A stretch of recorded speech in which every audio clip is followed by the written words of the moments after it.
దేవునికి స్తోత్రం కలుగునుగాక. క్రీస్తునందు ప్రియమైన యేసుతో ఏకాంత సమయం క్వైట్ టైం కార్యక్రమ వీక్షకులందరికీ ప్రభు అయిన యేసుక్రీస్తు నామం పేరట విజన్ క్యూటీ ఫెలోషిప్ తరఫున ప్రత్యేక వందనాలు, శుభాలు తెలియజేస్తూ నేటి ధ్యాన కార్యక్రమానికి మిమ్మల్ని ప్రేమతో ఆహ్వానిస్తున్నాను. ప్రియులారా, నేటి ధ్యానం కొరకు ఏర్పాటు చేయబడిన పరిశుద్ధ లేఖన భాగము లూకా సువార్త 12వ అధ్యాయము 13వ వచనం నుండి 34వ వచనం వరకు. ప్రియులారా, మీ దగ్గర బైబిల్స్ అందుబాటులో ఉన్నట్లయితే నాతో పాటు మీరు కూడా బైబిల్ చదవండి. నేను సమయానుకూలంగా మీ నిమిత్తము 29 నుండి 34 వచనాలు చదివినిపిస్తాను. ప్రియులారా, మీరు పూర్తి లేఖన భాగం చదివి ధ్యానం చేయాల్సిందిగా మరోసారి మీకు జ్ఞాపకం చేస్తూ ముందుగా వాక్య భాగం చదివి ధ్యానంలోకి వెళదాం. ఏమి తిందుమో ఏమి త్రాగుదుమో అని విచారింపకుడి, అనుమానం కలిగి ఉండకుడి. ఈ లోకపు జనులు వీటన్నిటినీ వెతుకుదురు. ఇవి మీకు కావలసినవని మీ తండ్రికి తెలియను. మీరైతే ఆయన రాజ్యమును వెతుకుడి, దానితో కూడా ఇవి మీకు అనుగ్రహించబడను. చిన్నమంద భయపడకుడి, మీకు రాజ్యము అనుగ్రహించుటకు మీ తండ్రికి ఇష్టమై ఉన్నది. మీకు కలిగిన వాటిని అమ్మి ధర్మము చేయుడి. పాతగిలిన సంచులను పరలోకమందు అక్షయమైన ధనమును సంపాదించుకొనుడి. అక్కడికి దొంగరాడు చిమ్మెట కొట్టదు. మీ ధనం ఎక్కడ ఉండును అక్కడనే మీ హృదయము ఉండును. చదవబడిన లేఖన భాగమును దేవుడు నేటి మన ధ్యానం కొరకు దీవించి ఆస్వాదించునుగాక. ప్రియులారా, నేటి ధ్యాన భాగం పూర్తిగా చదివిన తర్వాత దీని కొరకు ఏర్పాటు చేసినటువంటి ప్రధాన అంశము ఆయన రాజ్యాన్ని వెదకండి, ఆయన రాజ్యమును వెదకుడి. సీక్ హిజ్ కింగ్డమ్ అనే ఈ అంశమును ఆధారం చేసుకొని నేటి పాఠ్యభాగ సారాంశాన్ని జాగ్రత్తగా మనం గమనించినట్లయితే లోకము డబ్బుపైనే అధికాశక్తి కనపరుస్తుంది. అయితే యేసు ప్రభువారు తన శిష్యుల గురించి మాట్లాడుతూ డబ్బు కొరకైన దురాశ పట్ల జాగ్రత్తగా ఉండాలని, భూమిలో పంట సమృద్ధిగా పండినటువంటి ఒక ధనవంతుడి ఉపమానాన్ని ఇక్కడ యేసు ప్రభువారు జ్ఞాపకం చేస్తూ, మీ దగ్గర ఎంత డబ్బు ఉన్నా దేవుడు మీ ప్రాణాన్ని తీసుకున్నప్పుడు మీరు వాటన్నిటిని కోల్పోక తప్పదు. అవేవి కూడా మీ వెంట రావు.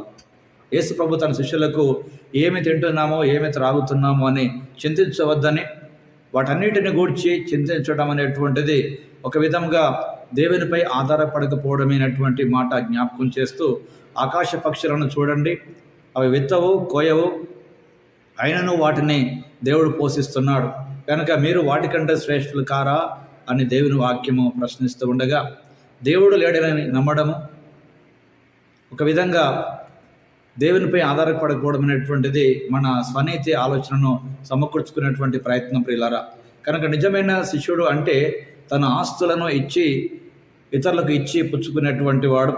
ఎందుకంటే అతను వాటిని అందించే దేవునిపై నమ్మకం ఉంచుతాడు తప్ప డబ్బుపైనే ఆధారపడాడు. కనుక డబ్బు మనకు దేవుడు అనుగ్రహిస్తాడు ప్రియులారా, కానీ దానిపైన మనం ఆధారపడకుండా అవిచ్చేటువంటి దేవునిపైన ఆధారపడడం మనకెంతైనా ఆశీర్వాదమని నేటి పాఠ్యభాగ సారాంశాన్ని మనం గమనిస్తున్నాం. ఇందులో ప్రధానంగా దేవుడెవరో మనము జ్ఞాపకం చేసుకున్నట్లయితే 22 నుండి 28 వచనాల ఆధారంగా మనము మన స్వంత జీవితాలను, అనగా మనం తినే ఆహారము ద్వారా, మనం జీవించేటువంటి జీవితంలో మనం ధరించే వస్త్రముల ద్వారా ఇవన్నిటి కూడా మనం వాటి పట్ల బాధ్యత వహిస్తున్నామని అనుకోవడం ఒక విధంగా గర్వం.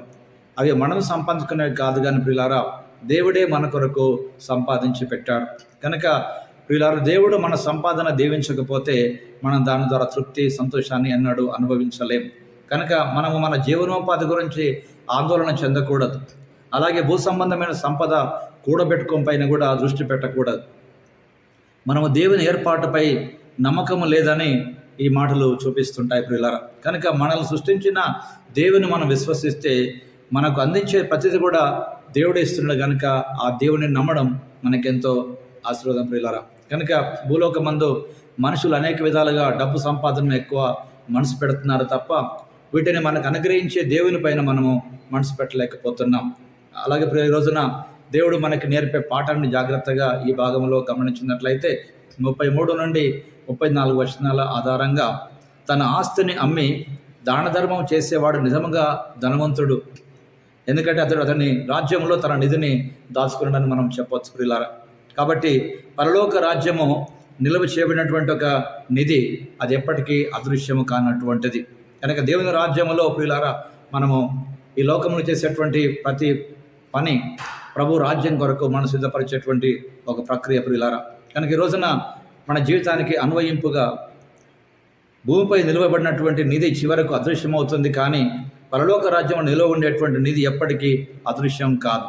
కాబట్టి ప్రపంచంలో మనం ప్రజలను ధనవంతులుగా లేదా పేదవాళ్ళుగా వర్గీకరిస్తాం, కానీ దేవుని రాజ్యంలో ఎవరికి అలాంటి చోటు ఉండదు. కనుక ప్రియులారా, దేవుని రాజ్యాన్ని నీతిని మొదట వెతికితే అప్పుడు అవన్నీ మనకు అనుగ్రహించబడతాయని లేఖనం మనకు జ్ఞాపకం చేస్తుండగా ప్రియులారా, దేవుడిచ్చినటువంటి వస్తువు వాటి మీద మనం మనసు పెట్టక దేవునిపైనే మనం మనసు పెడితే ప్రియులారా తప్పకుండా దీవించబడతాం. కనుక అది ఆయన రాజ్యమును నీతిని వెతికేటువంటి ప్రయత్నం. అలా వెతికితే ప్రియులారా మనకేమి అవసరమో దేవుడు తప్పకుండా తీరుస్తుందని ఆయన వాగ్దానం ఇస్తున్నాడు. ఆయన మాట ఇస్తే మాట తప్పని దేవుడు ప్రియులారా. కనుక రండి, ఆ ప్రభు పైన ఆధారపడుతూ మన జీవితాన్ని నిజముగా ప్రయోజనకరంగా తీర్చిదిద్దుకోవడానికి ఆయనపై ఆధారపడమే ఒక ఉత్తమమైనటువంటి మార్గం ప్రియులారా. కనుక ఆయన రాజ్యాన్ని నీతిని మొదట వెతకండి, అప్పుడు అవన్నీ అనుగ్రహించబడినటువంటి ఆ మాటలు జ్ఞాపకం చేసుకుంటూ ఒక ప్రార్థన ప్రభు సన్నిధిలో మనం చేసుకుందాం. ప్రార్థన. ప్రభువా, మేము ఆందోళన చెందకుండా మీ ఏర్పాటుపై నమ్మకం ఉంచి ఇతరులతో ఉదారంగా పంచుకోవడానికి మాకు సహాయం చేయండి. మా కలిగిన వాటితో మేమే సంతృప్తి పడక అనేకుల యొక్క కష్టాలను మేము కూడా పాలు పొందగలిగే విధంగా వారికి కూడా తండ్రి మేము మా కలిగి ఉన్నది పంచుకొని నీ ద్వారా దీవించబడే కృప మాకు ప్రసాదింప చేయమని, నిజముగా నీ రాజ్యం నీతిని మొదట వెతికినప్పుడు అవన్నీ అనుగ్రహిస్తున్నటువంటి మీ మాట యొక్క వాగ్దానం మా పట్ల నెరవేరుతుందని విశ్వసిస్తూ ఆశిస్తూ క్రీస్తు పేరట ప్రార్థిస్తున్నాం పరమ తండ్రి. Amen, amen.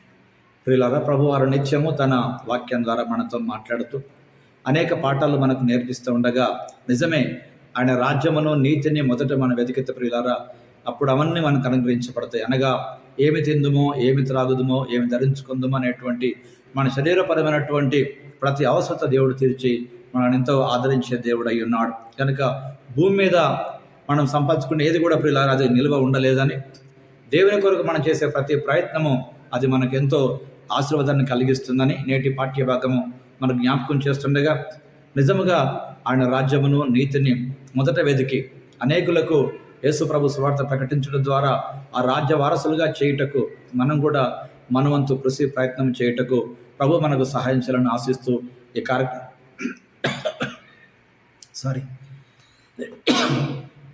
ఈ కార్యక్రమాన్ని ముగిస్తున్న ప్రియులారా, ముగింపులో మరొకసారి ప్రభు కృప మనతో ఉన్నందుకు ప్రభువును మనం ఎంతైనా స్తుతించి ఆరాధించవలసినటువంటి వారమై ఉన్నాం. కనుక ఆయన రాజ్యాన్ని నీతిని మొదట వెతికినట్లయితే అవన్నీ అనుగ్రహించేటువంటి దేవునికి మనల్ని మనం సమర్పించుకున్నట ఉత్తమమైనటువంటి ఆశీర్వాదం. అలాంటి కృప దేవుడు మనందరికి సమృద్ధిగా ఇచ్చి తన మహిమ కొరకై నిలబెట్టి నడిపించి వాడుకొనుగాక. Thank you.